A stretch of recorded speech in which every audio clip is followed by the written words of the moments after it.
날마다 우리의 숨쉬는 모든 순간들마다 하나님께서 우리 성도님들 삶 가운데 주님의 기쁨과 평안을 더하시기를 주님의 이름으로 축원드립니다. 아침 저녁으로 부는 바람이 시원하다라기보다는 춥다라고 느껴지는 계절인 것 같습니다. 바야흐로 한 해의 결실을 기대하고 또 소망하게 되는 가을이 우리에게 찾아왔습니다. 우리 삶 속에 또 우리 영락교회 가운데 하나님께서 우리 믿음의 모든 헌신과 수고에 풍성한 열매를 맺게 하시기를 주님의 이름으로 축원드립니다. 가을에 되니까 감수성이 높아지는 것 같습니다. 바야흐로 가을은 남성의 계절이기 때문입니다. 저희 학교 다닐 때 저희 자매들은 가을이 되면은 우리 남자들을 껌 안에 사갈 수 있다라고 생각을 했던 적이 있었던 것 같습니다. 남자들의 마음이 그렇게 살랑살랑 가벼워지니까 그 마음을 얻기가 그렇게 쉬웠다라는 이야기인 것 같습니다. 가을이 되니까 참 날씨도 아름다워 보이고 세상이 아름다워 보이고 하나님 지으신 자연이 더 아름답게 보입니다. 가만히 사무실에서 창밖을 보다가 가을의 의미를 한번 생각해 봤습니다. 여름과 겨울이라는 그 뜨겁고 추운 계절 사이에서 어떻게 보면은 여름의 그 한낮의 뜨거운 수고에 대한 결실을 맺는 시간이기도 하고 또 그동안 해왔던 일들에 대해서 매듭을 묶고 또 추운 겨울을 준비하는 시간, 그 시간이 가을이 아닌가 생각을 해봤는데요. 참 아쉽게도 이 가을이라는 시간이 그렇게 우리 생각만큼 우리 기대만큼 길지는 않은 것 같습니다. 너무나 짧아서 조금 뭔가 이 가을을 즐기려고 하면은 좀 무엇인가를 채비하려고 하면은 금방 지나가 버리지요. 그러다 보니까 가을이 되면 우리 마음 가운데 약간 분주함들 우리 마음에 가득하게 되는 것 같습니다. 내가 생각한 것들도 있었고 계획한 것들도 있었는데 이 가을이 너무 짧다 보니까 채 그것을 다 미치지 못해서 금방 내년부터 해야지라는 마음이 우리 마음 가운데 젖어드는 것 같습니다. 우리 성도님들 이번 가을 어떻게 보내고 계십니까? 가을 잘 지내고 계세요? 종종 우리 성도님들 안부를 물을 때마다 잘 지내세요? 이렇게 여쭤보면요, 대부분의 성도님들이 잘 지내고 있습니다 이렇게 대답하세요. 너무나 감사하지요. 근데 이게 목사가 의심이 많아서요, 정말 잘 지내고 계시나? 라는 생각이 들 때가 아주 이따금씩 있습니다. 정말 잘 지내고 계실까? 요즘에 세상이 너무 힘든데 정말 어려움 없이 지내고 계실까 생각이 들 때가 있어요. 그래서 제가 우리 성도님들의 마음을 좀 알기 위해서 심리학을 좀 공부했는데요, 제가 공부가 이렇게 끝까지 가지 못해서 다 미치지 못해서 그 마음을 알아내는 그 방법이 한 80% 정도는 알아맞힐 수 있을 것 같아요. 제가 여러분한테 좀 문제를 드리려고 하는데요, 심리 테스트입니다. 여러분, 제가 한 너댓 가지 과일을 여러분들한테 소개를 해드릴 텐데요, 가을 과일 중에서 사과, 그리고 배, 감 중에서도 딱딱한 단감이 있고 말랑말랑한 홍시가 있지요. 그리고 통통하게 살이 오른 대추, 기억나세요? 사과, 배, 그리고 단감, 홍시, 대추. 여러분 이 중에서 여러분 하나를 여러분 머릿속에 한번 떠올려 보세요. 저한테 말 안 하셔도 되니까요, 한번 머릿속에 떠올려 보세요. 제가 이제 여러분들의 마음을 맞추려고 하는데요, 혹시 사과를 고르신 분 계십니까? 손 들지 마시고 그냥 마음으로만 대세요. 사과를 고르신 분들은 제가 추측하건대 여러분들은 사과를 좋아하는 분들입니다. 배를 고르신 분들 계세요? 배를 좋아하시는 분들이고요, 단감, 홍시, 대추, 그 과일을 좋아하는 분들입니다. 얼추 맞나요? 한 80% 정도는 맞으실 거예요. 제가 어떤 심리학 전문가라서가 아니라 사실 우리의 선택이 우리를 말해주기 때문이에요. 우리가 고르고 우리가 생각하고 우리의 마음에 둔 것이 나라는 사람을 이야기해주기 때문입니다. 그래서 성도님들한테 어떻게 지내세요? 잘 지내세요? 라고 여쭤보는 것보다는 저도 그렇게 질문합니다. 우리 성도님들 요즘에 어떤 기도하세요? 여러분 마음에 어떤 기도를 가지고 요즘에 하나님 앞에 나오십니까? 이런 질문을 하게 됩니다. 왜냐하면 그 기도에 우리 성도님들의 삶이 담겨있기 때문이지요. 여러분의 기도에 여러분 마음을 채우고 있는 것들, 여러분의 마음을 사로잡고 있는 것들이 그 기도에 묻어있기 때문입니다. 우리의 기도가, 오늘의 기도가 우리의 생각을 대변하고 우리의 기도가 지금 오늘의 우리의 신앙의 자리를 이야기하고 있다는 것입니다. 제가 다시 한번 여쭤보고 싶은데요. 우리 성도님들 이번 가을에 어떤 기도하고 계십니까? 여러분 마음을 가득 채우고 있는 그 기도들 어떤 기도이십니까? 저도 말씀을 준비하면서 한번 생각을 해봤어요. 이번 가을에 나는 어떤 기도를 하고 있을까? 무엇이 내 마음을 이끌어가고 있을까? 내 마음을 채우고 있는 것일까?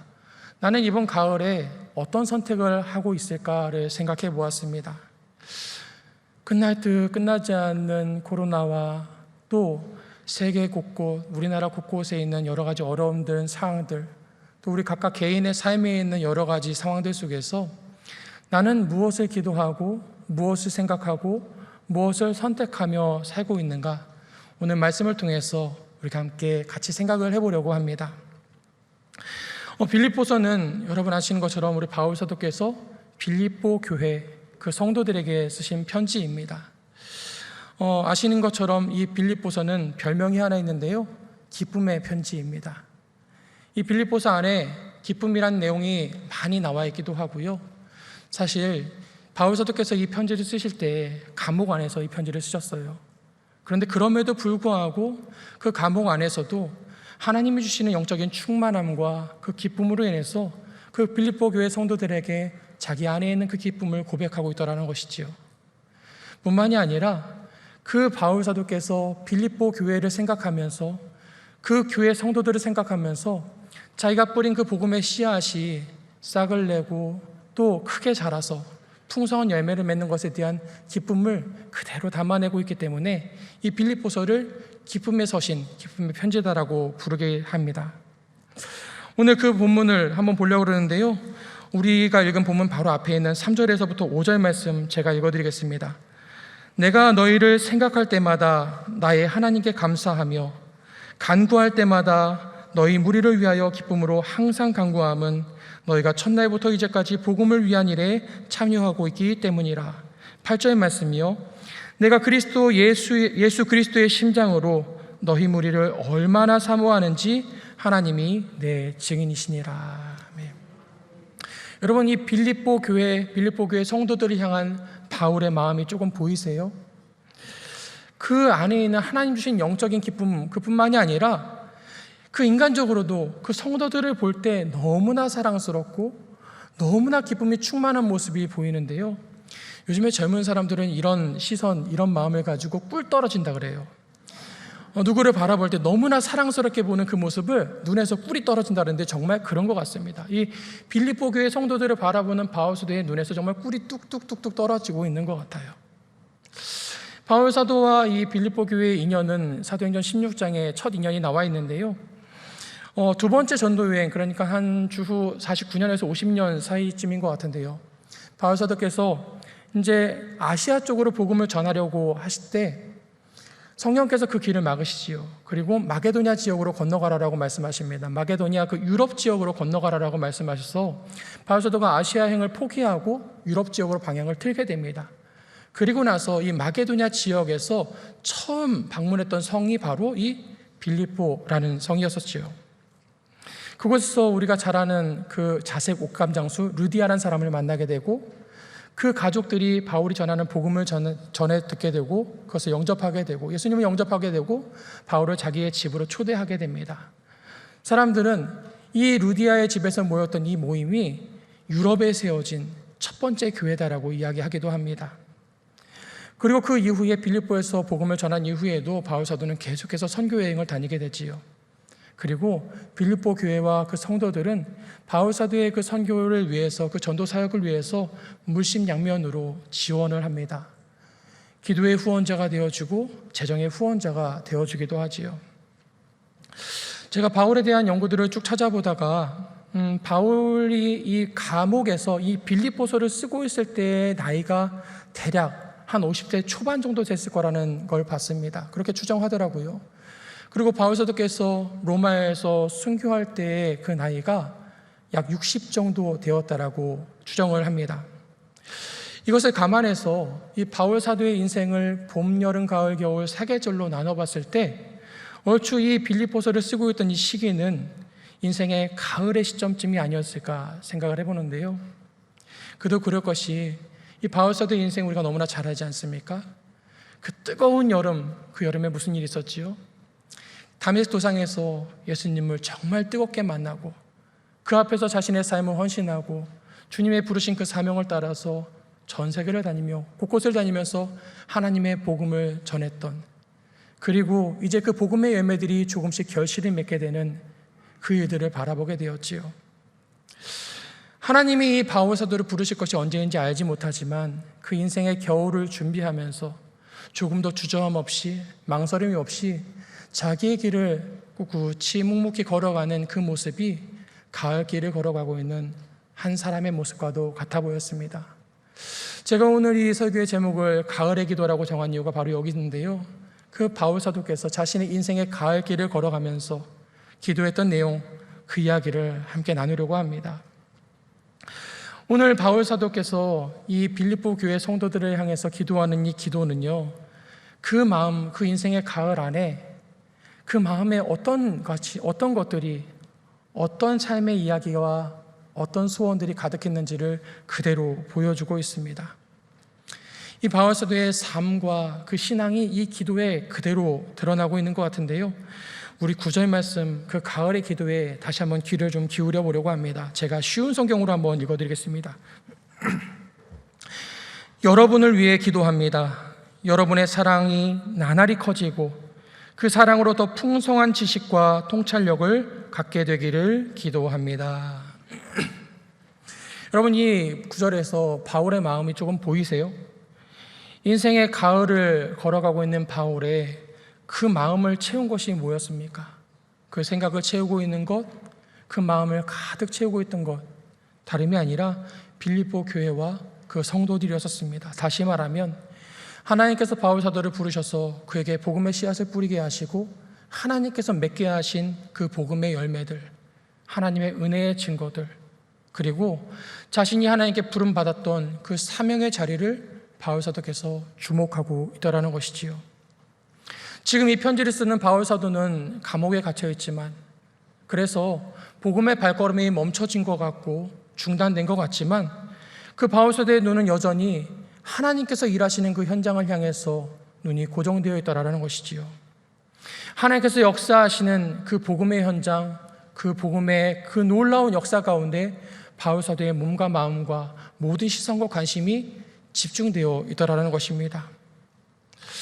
그러면서 그 빌립보 교회 성도들을 위해서 기도하는데요, 그 기도는 바로 이것입니다. 하나님, 우리 빌립보 교회 성도들, 빌립보 교회에 온 사람들, 그 사람들이 가진 그 하나님에 대한 그 사랑이 더욱더 풍성하게 하여 주시옵소서. 저는 저와 우리 성도님들의 이 가을날의 기도가 이런 기도였으면 참 좋겠습니다. 분명히 우리의 삶을 붙잡아 매고 있는 여러 가지 일들과 이야기들이 많이 있겠지만, 이 가을에도 하나님께서 주시는 그 은혜에 우리의 시선이 고정될 수 있으면 참 좋겠습니다. 무엇보다도 하나님께서 우리를 부르신 그 부르심의 사명, 우리에게 맡겨주신 그 직분의 사명, 그것 가운데 우리의 마음이 흔들림이 없게 되기를 주님의 이름으로 축원드립니다. 그 빌립보 교회 성도들을 향한 바울 사도의 기도를 조금 더 살펴보려고 하는데요, 오늘 본문 제가 다시 한번 읽어보겠습니다.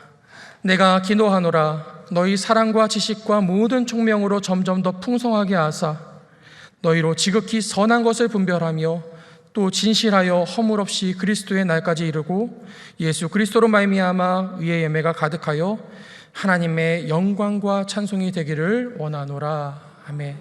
이 빌립보 교회 성도들을 향한 바울의 첫 번째 기도는요, 지극히 선한 것을 분별하기를, 지극히 선한 것, 가장 선한 것이 무엇인지를 분별하기를 기도하고 있었던 것입니다. 여러분, 우리가 무엇인가를 분별한다라는 것, 그것을 구별한다라는 것은 선택의 여지가 있다라는 것을 이야기합니다. 여러 가지 것들 중에서 지극히 선한 것, 가장 좋은 것, 가장 선한 것을 구별해낸다라는 것을 의미하지요. 우리 성도님들, 선을 구별하는, 그러니까 가장 좋은 것을 구별하는 능력이 여러분들에게 있으십니까? 여러분들이 여러분의 삶에 있어서 어떤 선택을 할 때 가장 좋은 것을 고르시는 그 기준, 어떤 것들이 있을까요? 사회가 복잡해지면서 우리가 선택할 수 있는 여지도 상당히 많아진 것 같습니다. 예전에는 분식집 가면은 떡볶이를 먹든지 라면을 먹든지 하면 됐는데요. 요즘에는 분식집에 가도 떡볶이서부터 갈비, 갈비탕, 수제비 어마어마하게 많은 메뉴들이 있어서 때로는 그것이 우리를 더 어렵게 만드는 게 있는 것 같아요. 여러분, 잘 다니지 않는 동네에 갔다가 배가 고파서 식당을 찾으려고 하는데 식당들이 너무 많이 있는데 그중에 여러분 어떤 식당 가실래요? 어떤 식당 가시겠습니까? 여러분 다 경험 있으실걸요? 어떤 식당? 차가 제일 많은 식당에 우리가 가잖아요. 왜 그렇습니까? 저기는 뭔가 있겠다 싶은 거예요. 사람들이 많이 가는 데는 이유가 있겠다 싶은 거예요. 그런데 여러분 그렇게 가셨다가 실패하신 경험 있으십니까? 분명히 사람들 많이 가서 정말 맛있는 식당인 줄 알았는데 가니까 그렇게 별로 맛있지 않은 그런 경험도 있으실 겁니다. 세상을 어떻게 살아가야 될까? 때로는 우리 마음 가운데 불안이 찾아올 때가 있습니다. 염려가 찾아올 때가 분명히 있지요. 막막하고 불안 가운데 살아갈 때가 있습니다. 어떤 사람들은 이 시대를 불안의 시대라고 표현하는 것도 봤는데요. 20대는 나름대로 취업과 자기 진로에 대해서 고민을 하고 그런 불안을 가지고 있고, 30대는 결혼과 또 여러 직장과 일터에 대한 고민들을 가지고 살아가고, 40대는 자녀들을 어떻게 양육해야 되는지, 내가 노후는 어떻게 준비해야 되는지, 또 50대가 넘어가면은 건강을 걱정하고 노년의 삶을 걱정하고 그 불안 가운데 살아가고 있는 불안의 시대라고 이야기를 합니다. 그 불안의 시대를 살아가는 사람들이 가장 많이 주목하는 것이 있는데요, 다름이 아니라 그것은 다른 사람입니다. 다른 사람들은 뭘 먹고 살지? 다른 사람들은 어떤 일을 하고 살지? 다른 사람들은 뭘 입고 어디에 살고 어디에 가고 어떤 선택을 하지? 다른 사람들이 무엇을 하는지에 그 눈과 그 모든 관심이 향하게 되더라는 것이지요. 분명히 우리가 그 낯선 식당의 실패 경험에도 불구하고 결국 다른 사람들의 선택과 다른 사람들의 그 방향에 눈과 귀를 주목하게 되더라는 겁니다. 어쩌면 별 도리가 없다라고 생각했을 수도 있습니다. 다만 우리가 기억해야 되는 것은 하나님의 말씀이 우리에게 무엇을 선이라 말씀하시는가, 하나님께서는 그 말씀 속에서 우리에게 무엇이 가장 좋은 것이라 말씀하신가를 다시 한번 생각해 보아야 합니다. 역대상 기자와 시편의 기자는 그렇게 고백합니다. 여호와께 감사하라. 그는 선하시며 그의 인자하심이 영원함이로다. 여호와는 선하시니 그의 인자하심이 영원하고 그의 성실하심이 대대에 이르리로다. 성경이 우리에게 말씀하시는 선이라는 것, 지극히 선하다라는 것, 가장 좋다라는 것, 그것은 다름이 아닙니다. 우리 하나님이 지극한 선이시고 우리에게 가장 좋은 것, 가장 좋은 분이심을 성경은 우리에게 분명하게 말해주고 있습니다. 다른 사람들이 아니에요. 그냥 무병장수에서 편하게 죽음을 맞이하는 사람이 우리가 바라봐야 할 선이 아닙니다. 대를 거쳐서 많은 재산을 쌓아오는 사람들이 우리가 바라봐야 될 선이 아니고요, 하나님, 그 하나님만이 우리의 온전한 선이 되심을 우리의 삶으로 고백할 수 있어야 합니다. 저는 이번 가을에 우리 성도님들 마음에 그런 기도가 있으면 참 좋겠습니다. 선하신 하나님, 우리에게 참 많은 선택들이 있지만 저희들로 하여금 그 선하신 하나님만 바라보는 믿음의 눈 허락하여 주시옵소서. 주님의 선하신 뜻 가운데 거하게 하시고 그 가운데서 이 악이 편만한 세상 속에서 악을 분별하는 눈을 저에게 허락하여 주시옵소서. 이 기도가 이 가을 우리 성도님들의 삶 가운데, 마음 가운데 있게 되기를 주님의 이름으로 축원드립니다. 빌립보 교회 성도들을 향한 두 번째 기도는요, 10절 하반절에 있는데요, 진실에서 허물이 없기를 기도한다 기록되어 있습니다.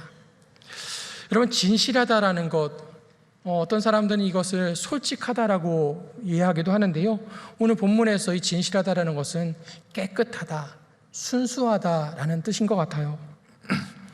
여러분, 우리가 오늘날을 살아가면서 깨끗하게 살아간다, 진실하게 살아간다는 것이 무엇을 의미할까요? 거짓말을 하지 않는 것, 내가 법을 잘 지키는 것, 그러니까 위법 행위를 하지 않는 것, 내가 어떤 잔꾀를 부리거나 요령을 부르지 않는 것, 다 맞는 말입니다. 순수하게 살아가는 것이고 진실하게 살아가는 것인데요, 가만히 생각을 해보다가 정말 과연 그것만으로 성경이 말하는 이 진실한 삶, 이 순결한 삶을 살 수 있을까 생각이 들더라고요. 왜냐하면 우리가 살아가고 있는 이 세상이, 이 시대가 너무나 악해져 있기 때문이에요. 우리가 무엇인가 거짓말하지 않고 살아간다고 하더라도, 우리가 법을 잘 지키면서 살아간다고 하더라도, 우리가 잔꾀 부리지 않고 살아간다고 하더라도 그런 우리를 세상은 그냥 두지 않습니다. 때로는 우리를 바보로 만들기도 하고 우리를 어리석은 사람 취급하기도 합니다.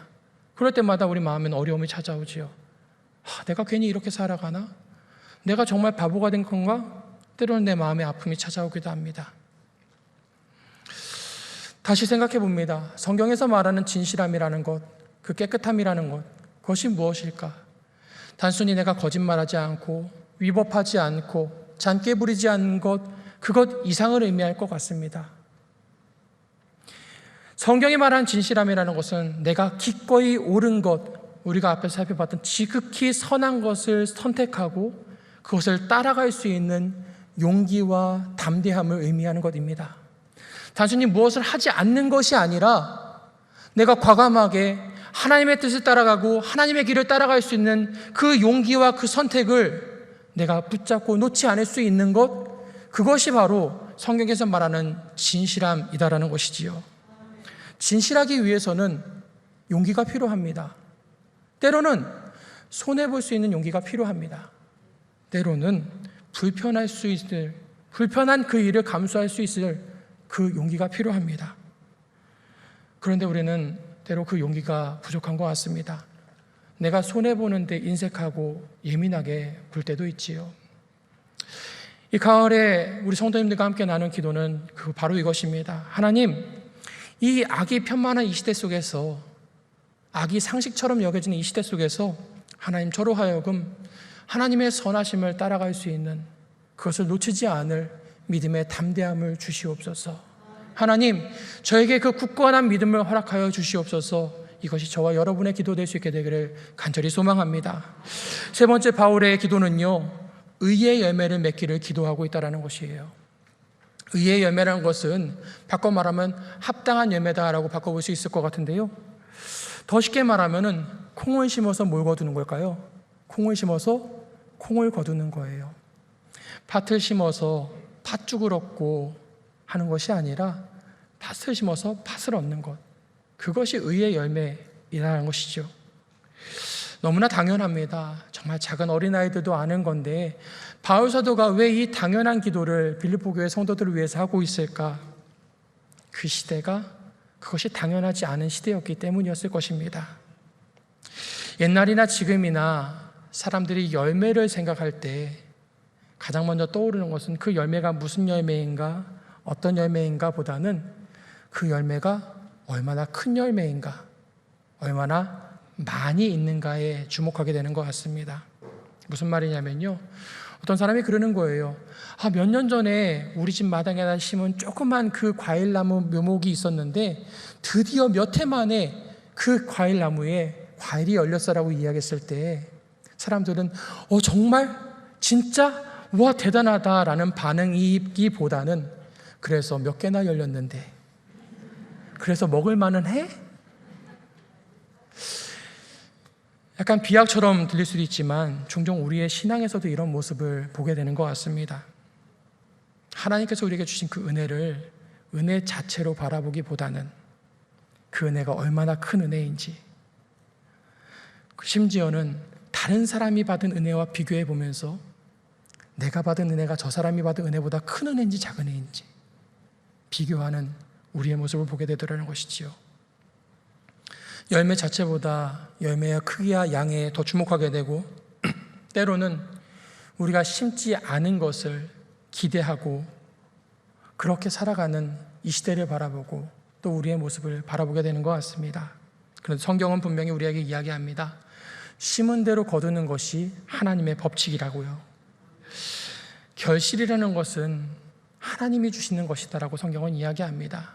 사람이 아무리 애를 쓰고 노력을 해도 씨앗 하나에서 싹 하나 틔울 수 없는 것이 우리 사람이다라고요. 성경은 분명하게 얘기합니다. 어떤 사람이 복 있는 사람인가, 어떤 인생이 복 있는 인생인가, 하나님께 깊이 뿌리 내린 인생, 하나님께 깊이 뿌리 내리고 있는 그 사람이 진정 복 있는 사람이다라고 우리에게 가르쳐주고 있습니다. 저는 이 가을에 우리가 함께 또 기도했으면 좋겠습니다. 하나님, 우리의 삶이 주님께만 깊이 뿌리 내리게 하여 주시옵소서. 받은 은혜에 감사하면서 그 은혜를 함께 풍성히 나누며 살아가는 이 가을 되게 하여 주시옵소서. 그 기도할 수 있는 저와 여러분 되시기를 간절히 소망합니다. 마지막으로 바울 사도가 이 빌립보 교회 성도들을 위해서 기도하고 있는 그 제목은요, 다른 것이 아니었습니다. 하나님의 영광과 찬송이 되기를 기도합니다 라는 내용이었어요. 지금까지 기도한 이 모든 기도들이, 이 모든 내용들이 하나님의 영광이 되기를, 우리 빌립보 교회 성도들, 우리 빌립보 교회가 하나님께 찬송이 되는 교회가 되기를 기도하고 있더라는 것이지요. 종종 목사님들 중에 이 강단에 올라오셔서 성도들에게 박수 받는 것을 되게 겸연쩍어하시고 부담스러워하시고 사양하시는 분들이 있는 걸 보게 되는데요. 사실 성도님들의 입장에서 강단에 서신 목사님을 환영하는 의미로 박수를 치기도 하고, 또 귀한 말씀 전해주신 목사님에 대해서 감사의 의미를 담아서 박수를 치기도 하고 충분히 이해가 되는데요. 또 한편으로는 그 목사님의 마음도 이해가 됩니다. 그 환영과 그 감사를 설교자가 받는 것이 아니라 하나님께서 받으시기를 원하시는 마음이 아닐까 생각해 보게 됩니다. 이것이 비록 설교단에 선 목사님들만의 이야기도 아니고요, 이 세상에 있는 어떤 훌륭한 교회, 어떤 위대한 교회도, 우리가 너무나 사랑하는 영락교회도 하나님의 영광을 가로챌 수 없다라는 것입니다. 아무리 훌륭한 목사님, 아무리 훌륭한 성도님들 계시다 하더라도 그 하나님의 영광을 가로챌 수 없다라는 것을 말합니다. 바울 사도께서 기도하는 바가 바로 이것인 것 같습니다. 이 모든 일들이, 이 빌립보 교회가 성장하고 성숙하고 많은 열매를 거둔 것이 나의 자랑이 되지 않게 하여 주시옵소서. 빌립보 교회 성도들의 자랑과 자부심이 되지 않게 하여 주시옵소서. 오직 하나님께 영광이 되고 하나님의 찬송이 되는, 하나님께 찬송을 올려드리는 빌립보 교회 되게 하여 주시옵소서라는 기도였으리라 믿습니다. 저는 우리의 이 가을 마지막 기도는 그런 기도였으면 좋겠습니다. 하나님, 저희의 삶이 온전히 하나님의 영광만 드러내게 하여 주시옵소서. 우리 영락교회가 하나님의 찬송이 되는 교회 되게 하여 주시옵소서. 그 기도가 우리의 이 가을 기도 가운데 가득할 수 있기를 주님의 이름으로 축원드립니다. 말씀을 정리하려고 하는데요, 가을이 깊어가고 있습니다. 우리 성도님들의 삶에 제가 아까 드렸던 그 질문인데요, 어떤 기도로 여러분의 기도를 채워가고 계십니까? 여러분의 마음에는 어떤 기도가 가득히 있으십니까? 오늘 말씀 속에서 우리가 함께 봤던 이 바울 사도의 기도가 우리의 기도에도 묻어날 수 있으면 참 좋겠습니다. 그 기도는요, 온 마음으로 그 빌립보 교회 성도들을 향했던 기도였는데요, 그 기도 다름 아니라 하나님, 우리 빌립보 교회 성도들이 그 하나님을 사랑하는 그 마음이 더욱더 풍성하게 하여 주시옵소서. 그런데 이 기도에 담긴 의미가 더 중요한 것 같아요. 하나님, 우리 빌립보 교회가 나의 열매가 아니라 하나님께서 맺으신 복음의 열매입니다.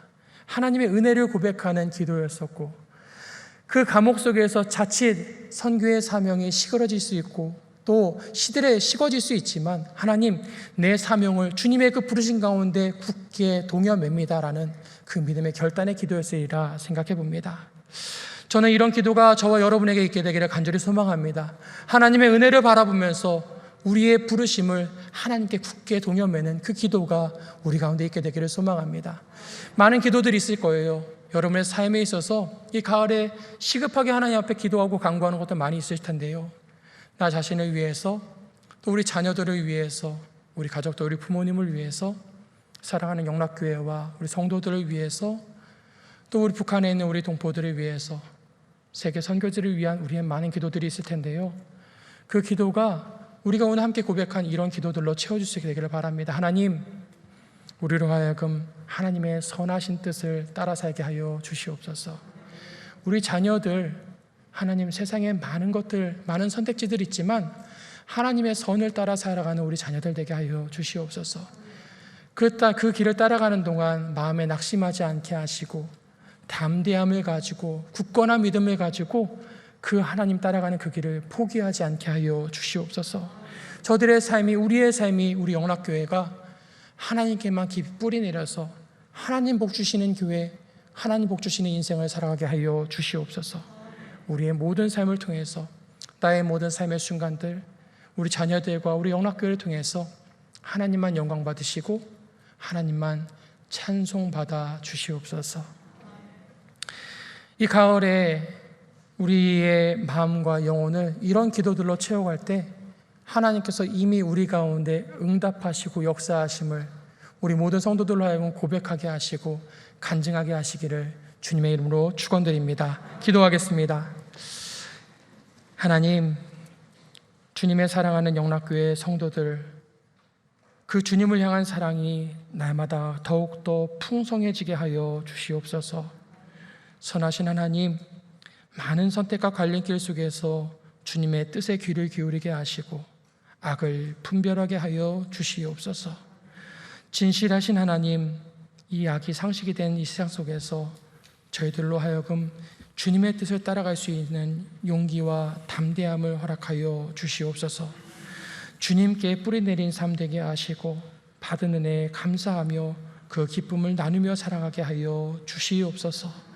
저희들의 삶이 오직 주님의 영광만 드러내며 주님을 찬송하는 삶 되게 하여 주시옵소서. 예수님의 이름으로 기도하옵나이다. 아멘.